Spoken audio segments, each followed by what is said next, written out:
Nagmingaw o apektado ang baligya nga lechong baboy sa dakbayan sa Carcar nunod sa mga pagsaway na nadawat sa mga namaligya og lechon gikan sa mga customer. Hinuon ang market supervisor sa dakbayan mo paggawas na sa resulta sa ilang investigasyon kabahin nini. Si Chona Carion sa report.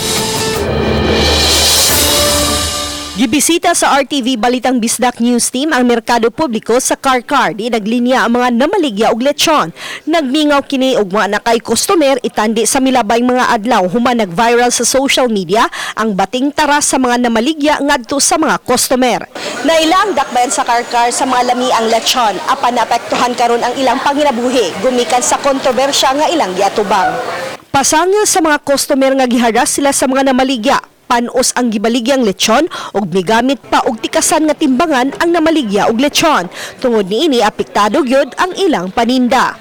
Ni hinay, ni samot jud ma'am. Usay gay ma'am kay duha ka buok na among baboy ma'am, kay ganang buntag mo halin og 1 kilo pa 2 ka kilo. Dako kay diferensya ma'am. Sa video footage na atong November 2, makita ang mga tendera na mibabag sa mga customer og pugson sa pagpalit sa ilang lechon. Adunay customer nga wa gyud mo palit og miadto sa laing stall gisundan siya og gilalis pa. Nakapasag muyo kang Mayor Mercy Apura ang insidente nga nakaaghat kaniya sa pagpatawag og tigom sa mga lechon seller og gipangasab-an. Gihulagway sa mayor nga ang mga lechon seller maura usab ang mipatay sa ilang patigayon. Gitahasan sa mayor si Aida Alcontin ang market supervisor nga magsusi og tapuson kini ugmang adlaw. Nasuta na ni Alcontin ang gitumbok nga lechon seller ug nahibaw-an nga wa di ay kini mayor's permit. Ang tanang anggol akong gitanaw mayor's permit, naabanin sila mayor's permit niya karon. I'm trying to review sa among market code kung unsa pa gyud ang violations nila. Pwede ra gyud sila nga di na sila kapanindag lechon diri sa sulod sa merkado or pwede pud umugawa sila. Pwede sa dili sila tagaan na og permit.